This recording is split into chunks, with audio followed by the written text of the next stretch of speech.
Gold लाते भोजपुरी समाचार में रोज सबके स्वागत बाटे। और अभी हमार मौजूदगी बसपा के कार्यालय पर बाटे और देख सकते हैं जहाँ हमनी के बीच में बसपा के ही बहुत जावेदार कैंडिडेट अभिमन्यु कुशवाहा जी जुड़ चुकल बनी। तो हमनी के इनकर से जानने की कोशिश करे कि आखिर जनता के बीच में जातनी तो आखिर समस्या क्या निकल के होता था। सबसे पहले हमनी के चैनल पर स्वागत बा।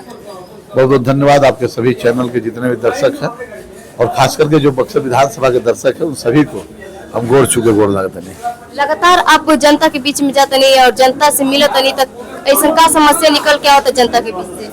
मैं यही कहूंगा कि एक बार गांव गांव का आप दौरा कर लीजिए।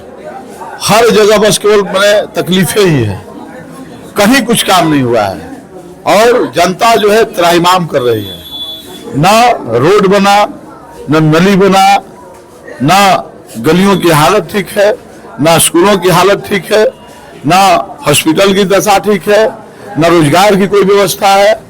कहने के लिए बस केवल यही है कि हमारे जो विधायक जी हैं वो फॉर्च्यूनर की सवारी करते हैं और सर्किट हाउस पर ऐश करते हैं। बस इतना ही उपलब्धि है और बाकी कुछ नहीं है। अब की बार विधानसभा चुनाव में लोगों के जनता की समर्थन मिला था कि नहीं मिला? बिल्कुल, हमको जनता ही चला रही है। हम एक गरीब परिवार के पिछड़े के बेटा हैं और सबसे बड़ी बात है कि मैं बक्सर का बेटा हूं और बक्सर के बेटे पर दाव लगा रही है बक्सर की जनता है। और बक्सर की जनता का एक ही स्वर में आ रहा है कि बहुत देखे 20 सालों तक, 20 सालों में जो बक्सर जो 20 साल पीछे हो गया है, अब की बार हम लोग वोट करेंगे बक्सर की विकास के लिए। अब की बार हम वोट करेंगे बक्सर के सम्मान के लिए। अब की बार हम वोट करेंगे हमारे जितने गरीब ग्रुप हैं उनके सम्मान के लिए। लगातार दूसरे पार्टी के लोग कहा था कि अब की बार फिर से मुन्ना तिवारी 2025 फिर से नीतीश। अच्छा, अब है क्या? अब तो यही है, न कहीं विकास की बातें हो रही है, न कहीं ये बात हो रही है कि हमको आगे क्या करना है। ब्लूप्रिंट नहीं है इन लोगों के पास में, कोई रोड मैप नहीं है इन लोगों के पास में।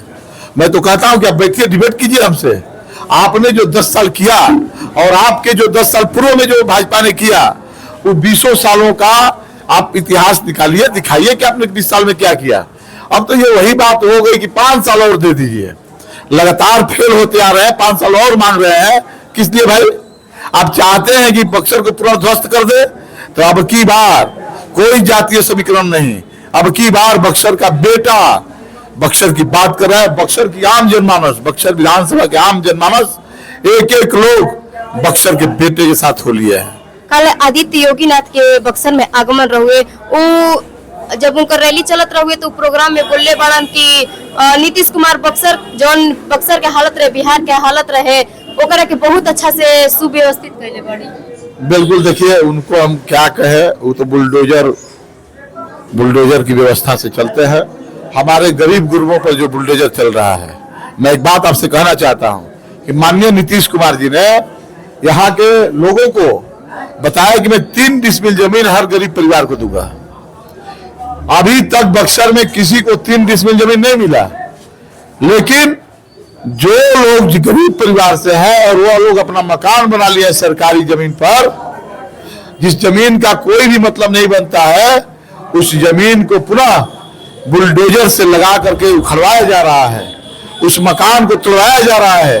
जो हमारा परिवार जीवन भर का कमाई लगा करके, गाड़ी कमाई लगा करके उस मकान को बनवाया, उसको नेस्तनाबूद करके उन लोगों को पुनः रोड पर लाने का काम किया जाता है। मैं आपके चैनल के माध्यम से कहना चाहता हूं कि बक्सर का बेटा अगर विधायक बनता है तो किसकी औकात होगी? मैं कह रहा हूं, तुम बुलडोजर चला दोगे। वह जमीनें हमारी है, जो तुम अपने चमचों को, बेलचों को जो तुम जमीन जो दिए हो, वह जमीन हमारी है, यह जमीन तुम्हारी नहीं है। हमारे बाबा साहब से लेकर के माननीय कांसीराम साहब कहते थे कि जो जमीन सरकारी है वह जमीन हमारी है। और बहुजन समाज पार्टी आपसे कह रही है कि अब की बार एक एक लोगों को 5-5 डिसमिल कम से कम जमीन देना होगा।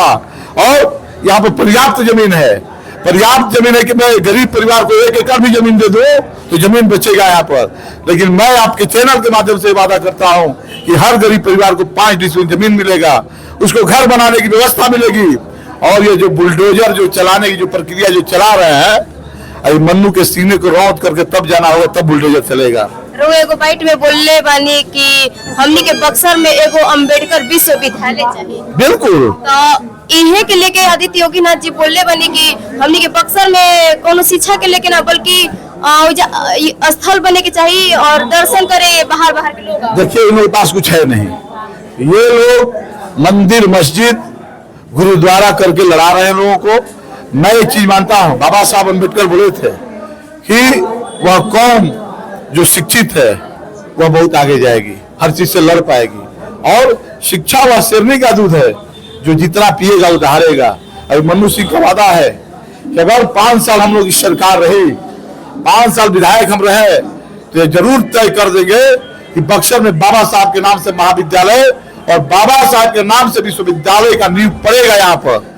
जहां सदन में आवाज उठेगी, सदन में हम लोग क्वेश्चन करेंगे, सदन में आवाज उठाएंगे और वहां से योजना को लेकर के पारित करने का काम करेंगे।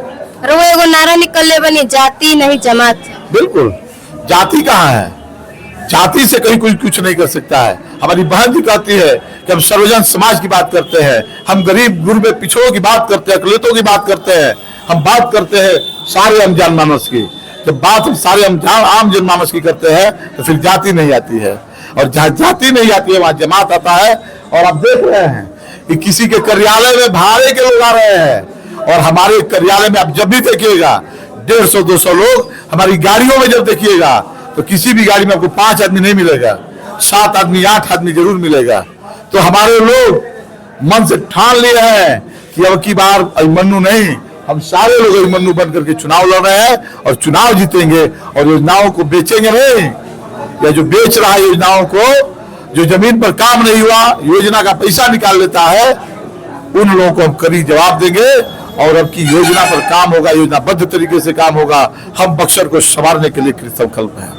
बक्सर और बिहार की पूरा जनता हुआ के देखते तो अभी अपन जनता से का अपील करना चाहते हैं? बस यही कि लड़ाई एकदम नजदीक आ चुकी है, और अब की बार हमारे जितने मालिक लोग हैं उन लोगों से एक ही आग्रह है मेरा कि 6 तारीख को नहा धो करके तैयार होकर के आप बूथ पर अपने पहुंचिए, और बूथ पर ईवीएम के सबसे ऊपर में अभिमन्यु सिंह कुशवाहा का हाथी छापे 1 नंबर पर, और उसको इतना जोर से दबाइए कि इस ईवीएम का गूंज, इस बटन का गूंज पटना पहुंचे, ताकि आपका बेटा पटना पहुंचे, आपके सदन में आवाज उठाए और आपका भला हो सके।